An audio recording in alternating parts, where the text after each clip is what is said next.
Hey everybody, what is going on? I am Maximus Rex and this is Big Baby Reviews. Today is Tuesday, it is JAE LEE Day, so we're looking at the next issue of Namor the Submariner he did for Marvel in the early 90s. This is issue 37, cover dated April 1993, and it proclaims Namor Reborn.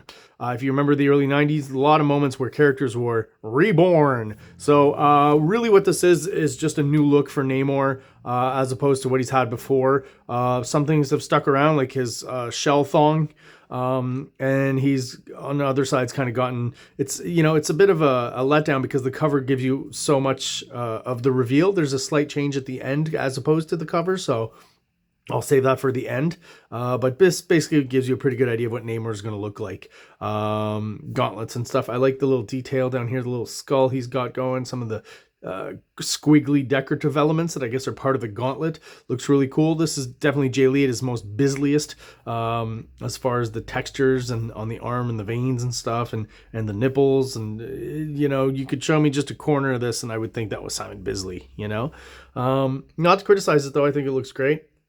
Obviously, it's the early 90s, so they're doing gimmick covers. Again, I guess the fact that he's reborn is what they're celebrating in this issue. That's it for the cover, and let's have a look inside. Really annoyed that even by issue 37, there's one issue a few reviews ago where I've talked about this. JAE LEE's art is being drawn at full bleed, but they're reducing it and putting that like white border around it. I think it comes down to, at this point, if I'm not mistaken, some sort of production issue in the sense that full bleed probably ends up costing more. So they're like, fuck it, we're just going to do it regular cheapo Marvel style, and you have to shrink the art down to get that border around it. Even though, unfortunately, the art is meant to be full bleed. So there was an issue where they did it full bleed, and now we're back to this kind of thing. So, we're shrinking the art a little bit, which is not bad sometimes because it does tighten things up a little bit. But, with the kind of artwork, that JAE LEE's throwing down, it's, I'd love to see it at a bigger size for sure. Great kind of starting shot of, the team at this time in the storyline. Namor and Tiger Shark and the other characters that we don't really care about. And then boom, we get our villain. Clever stat of the previous page here is to him kind of looking into that crystal ball and seeing that stuff going on, that old trope. So when princely blood is shed, Bob Harras, writer, Bob Harras. When I was a kid, I thought that was funny. JAE LEE, artist. Dana Moore's head, colorist, so that's changed, but I think the colors are still pretty darn good. The same kind of look that it had before. Ool Higgins, letterer, and we're going to stop there. So again, JAE LEE, just more masterful kind of design work and textures and stuff. Looks great here. We've got the alien ladies from before, right? JAE LEE just going to point out occasionally using the bubble, right? Just to indicate that everything's happening underwater. Pretty much this whole issue is underwater, but sometimes he kind of forgets it. And I wish he wouldn't because, again, I feel it's a small detail, but I feel like if there were consistently bubbles throughout each panel when you're near the characters and stuff like this one, it would more consistently give you the sense that you're underwater. So it works really well here just because the bubbles here, you could think they're flying through the sky. Here you could think they're just in some sort of mountain range, right? But just those little bubbles coming up would really remind us of the water. And I just wish he was more consistent from panel to panel. But what great evocative backgrounds. Definitely feels kind of He-Man to me right now. Namor as a character is very barbarian-esque.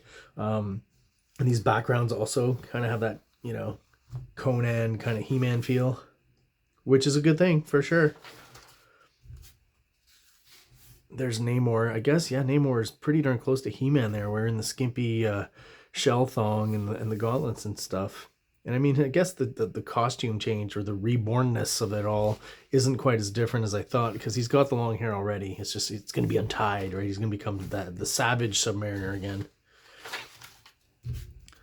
Some more great, just negative black space with JAE LEE. We get lots of it, but it just works really well. Not skipping on the number of panels and the storytelling either, but it is a clever way to have to draw less to a certain extent, right? All this black space. So 1, 2, 3, 4, 5, 6, 7. We still got 7 panels here. And over here, 1, 2, 3, 4, 5, 6, 7 panels. Pretty good average for JAE LEE there. Some of these bits are starting to look a little bit like Mike Mignola, or at least some of the techniques he's using to create the different layers, right? Foreground, underground, background.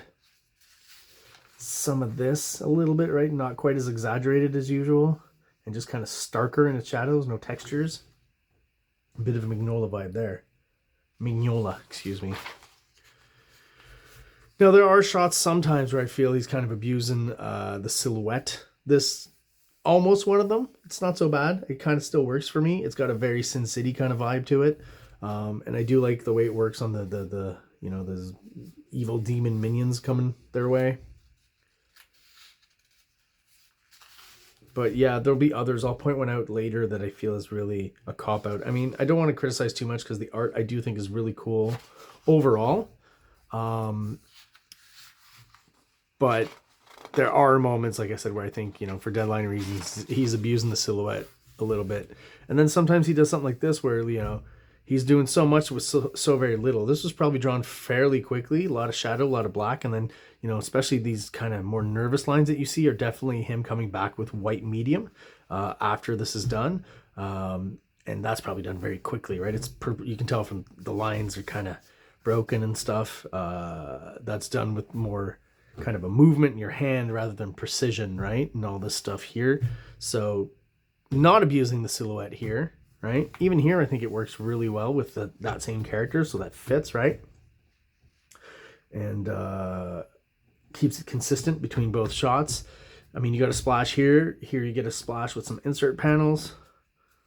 Still works really well. And what's going to happen here? Well, we're going to see. Of course, Namor dodges, gets loose. Here's a section where I'm like slightly abusing the silhouette aspect again, but still close enough with the kind of contour highlight that he's doing here to something that's akin a little bit to Sin City. But like all this stuff down here, he's really starting to just rely on the silhouettes. And these seem uncharacteristic. Like there's a bit of Mike Mignola is you know, a lot of people's influence rather. So the artist I'm going to refer to is Joe Quesada, who has admitted many times in the past to taking lots of inspiration from Mike Mignola. I feel like JAE LEE is doing kind of a Joe Quesada vibe here, right? These two kind of action shots I just feel are very akin to Joe Quesada in a weird way, because JAE LEE's style doesn't necessarily usually kind of reflect that. So I don't know what's going on there. Is he copping poses or something? Maybe. You know, another clever way to use the silhouette, but man, he's really not giving us a lot. Just the hands and the face. And those hands are kind of cool, though. They're very quickly drawn and somewhat mangled. I really like it, though. The energy of this is great. Just wish there was a little more detail in the figure. That's where I feel he's taking a few shortcuts. And this one here, I really think, like, especially the fact that there's no backgrounds at all, this would be a panel that you would want to have very detailed, I think, even though it's a Marvel comic, and I guess you've got a stab wound there, very graphic, but, you know, keep the shadows maybe to where the wound is, but I definitely feel like this panel would need more detail on the anguished face of Namor, etc. And just, that's one panel that kind of doesn't do it for me in this whole comic. Everything else is pretty darn awesome, though. So yeah, Namor's been stabbed by the sword, and, you know, what's going to happen now? Who's going to save them? The old, you know, Deus Ex Machina is what they call it, right? When just something out of nowhere comes and saves the day, or, you know, saves our heroes. Neptune shows up. Pretty cool shot of him there. Again, using that same white medium technique that he was using with the villain earlier, using on Neptune. This to me is a clever silhouette. Should have cleared it around his ponytail there, though, so there's a bit more of, you know, contouring around it. But, I mean, not the end of the world. He's working pretty fast at this point. We've talked about that.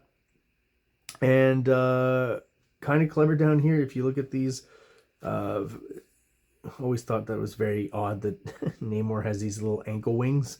You know, they just seem so easy to break. I don't know. He's kind of strong and invulnerable to a certain extent, so maybe not. But always thought that was an odd thing for Namor.